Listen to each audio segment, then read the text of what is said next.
అంటూ అంటారు కదా సార్ చాలామంది. ఇప్పుడు వీసీలు చీచీలు అనే వార్తను ఆంధ్రజ్యోతి స్పెషల్గా ప్రచురించింది ఈరోజు. రాజకీయ విశ్వవిద్యాలయాలు వైఎస్ఆర్ కాంగ్రెస్ పార్టీ కార్యాలయాలుగా పలు వర్సిటీలు అని చెప్పి.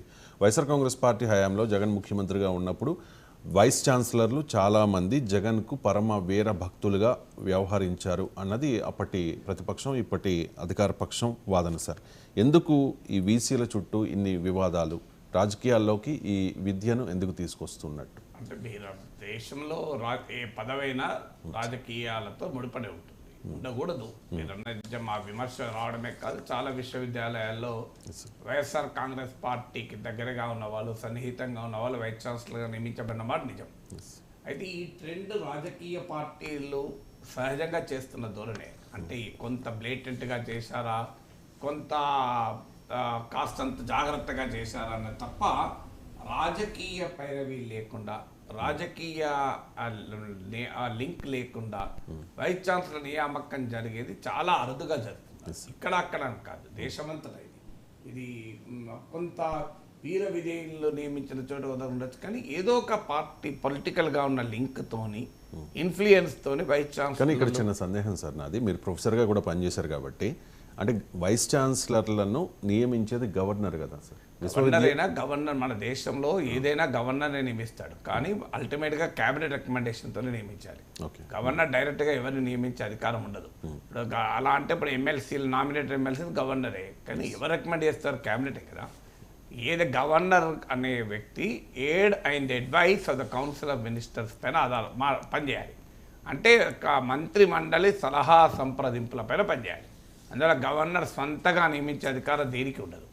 ఆయన ముఖ్యమంత్రి నాయకత్వంలోని క్యాబినెట్ రికమెండేషన్ పైనే చేయాలి. ఇదంతా ఏమవుతుందంటే ప్రాసెస్ ఉంటుంది.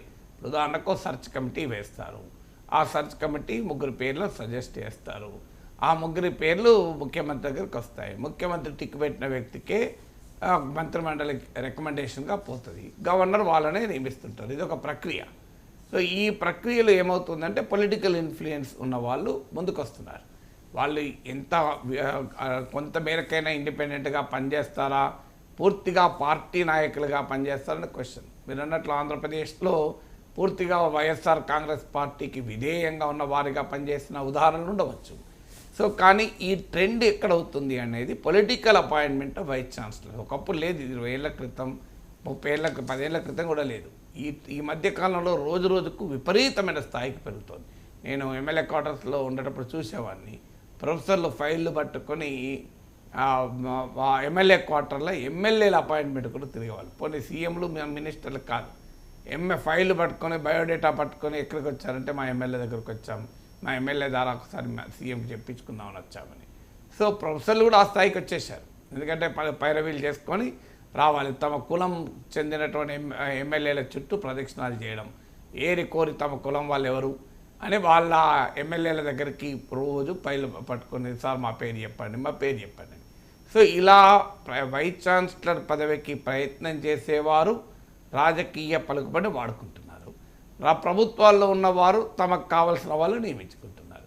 అందువల్ల టవరింగ్ ఇంటలెక్చువల్స్ను నియమించాల్సింది పోయి అనేక రకాల వివాదాలలో మునిగి ఉన్నటువంటి వాళ్ళను వైస్ ఛాన్సలర్ నియమిస్తే ఏం జరుగుతుంది? ఇప్పుడు జరిగిందే జరుగుతుంది. ప్రభుత్వం మారడంతో వైస్ ఛాన్సలర్ అంతా రాజీనామా చేయాల్సిన పరిస్థితి. వాస్తవంగా వైస్ ఛాన్సలర్ను నియమించే అధికారం ఉన్నంత సులభంగా తొలగించరాదు. Vice chancellor, public service commission chairman ఇలాంటి పోస్టులను అపాయింట్ చేసేటప్పుడు ప్రభుత్వం చేయొచ్చేమో, కానీ తొలగించాలంటే చాలా పెద్ద ప్రక్రియ. కానీ ఎందుకు వెళ్ళిపోవాల్సి వచ్చింది? వాళ్ళ అధికారంలో ఉన్నంత కాలం ఏ ప్రభుత్వం అధికారంలో ఉన్నప్పుడు ఆ ప్రభుత్వానికి ఒడిగం చేస్తేనే ఈ పరిస్థితి వస్తుంది. If you are vice chancellor with integrity, no need to resign కదా. ముఖ్యమంత్రి మారడానికి మీకే సంబంధం? ముఖ్యమంత్రి మారితే మారుతాడు. సో నువ్వు వైస్ ఛాన్సలర్గా ముఖ్యమంత్రి టర్మ్తో నీకు లింకే లేదు కదా. సో కానీ ముఖ్యమంత్రి మారిన వెంటనే వైస్ ఛాన్సలర్ అంతా రాజీనామా చేయాల్సిన పరిస్థితి ఏర్పడుతుంది అంటేనే రాజకీయాలు, వైస్ ఛాన్సలర్ నియామకాలు ఏ స్థాయికి కలగాపలగమయ్యాయనేది మనకు అర్థమైపోతుంది. It's a very dangerous stand. అందుకే పబ్లిక్ ఇన్స్టిట్యూషన్స్, యూనివర్సిటీస్ ఈరోజు పతనం కావడానికి కూడా కారణం ఇది. ఎందుకంటే ఒక్కసారి రాజకీయ కారణాల రీత్యా నియమించబడితే ఇక తర్వాత నీవు అకాడమిక్ స్టాండర్డ్స్ ఎట్లా మేనేజ్ చేయగలుగుతావు? ప్రభుత్వాన్ని దగ్గర ఎలా పోయి మాకు నిధులు కావాలని అడగలుగుతారు? సో చాలామంది చూశాను వైస్ ఛాన్సలర్ నియమించాక బొకే పట్టుకొని విద్యామంత్రి ఆఫీస్ ఎదుట గంట సేపు వెయిట్ చేసిన వైస్ ఛాన్సలర్ చూశాను నేను. నాకు ఇప్పటికి గుర్తు, ఎడ్యుకేషన్ మినిస్టర్తో నేను ఎమ్మెల్సీగా ఉన్నప్పుడు కలవడానికి వెళ్తే వైస్ ఛాన్సలర్ బయట నిలబడి ఉన్నాడు బొకే పట్టుకొని. నాకే ఎంబరాసింగ్ అనిపించింది, ఎందుకంటే నేను ప్రొఫెసరు, ఆయన వైస్ ఛాన్సలర్. ముందు ఆ వైస్ ఛాన్సలర్ని పిలవండి సార్ అని నేను అడిగాను మంత్రితోని. ఆయన ఉంటాడండి, మీరు బడే ఉన్నారు, ఆయనకి ఏం పని ఉన్నది, ఖాళీగా ఆయన ఉంటాడులే, మొదలు మనం మాట్లాడుతుందా అని నన్ను పిలిచారు. సో ఆ స్థాయికి ఎందుకు వచ్చారు నాకు ఇప్పటికి గుర్తు. రాజశేఖర రెడ్డి సీఎంగా ఉన్నప్పుడు యూనివర్సిటీకి నిధులు లేక, ఫండింగ్ లేక ఫిక్స్డ్ డిపాజిట్లను దీన్ని చేసి మీరు విడిపించుకొని జీతాలు కట్టుకోండి అని అడిగారు గవర్నమెంట్. సో దానికి యూనివర్సిటీలో పెద్ద వ్యతిరేకత వచ్చింది. నేను రాజశేఖర రెడ్డి ఆఫీస్లో ఉన్న ఒక పెద్ద ఆఫీసర్, పేరు చెప్తే బాగుండదు, ఫోన్ చేస్తే ఆయన ఏమన్నాడంటే, మా వైస్ ఛాన్సలర్ కావడం కోసం మా చుట్టూ కుక్కలాగా తిరిగారు, ఇప్పుడు ఆ ఫిక్స్డ్ డిపాజిట్ తీసుకొని ఖర్చు పెట్టండి అంటే పెట్టలేకపోతాను ఏంటి అన్నాడు. నేను చాలా అబ్జెక్ట్ చేసింది, ఇదేంటండి, ఇదేం భాష అంటే. సో అంటే ఆ స్థాయికి మా చుట్టూ తిరిగారు అనే పదం వాడిందంటే ఎంత ధైర్యంతో వాడి ఉండాలి ఈ పదం. అంటే వైస్ ఛాన్సలర్ పదవి కోసం మన యూనివర్సిటీల ప్రొఫెసర్లు ఆ స్థాయిలో ప్రదక్షిణాలు చేసి ఉంటేనే రాజకీయ నాయకుని దగ్గర ఉన్న అధికారి, ఐఏఎస్ అధికారి అలా మాట్లాడగలిగాడు. చాలా బాధేసింది, కోపం వచ్చింది కూడా. కానీ ఎవరిని తప్పుపట్టాలి? ఆ అంటున్న రాజకీయ వ్యవస్థను తప్పుపట్టాలా, తమ ఆత్మగౌరవాన్ని వదులుకున్న విద్యావేత్తలను తప్పుపట్టాలా? సో ఇందులో ఎవరిని తప్పుపట్టాలనే క్వశ్చన్ ముందుకు వచ్చింది.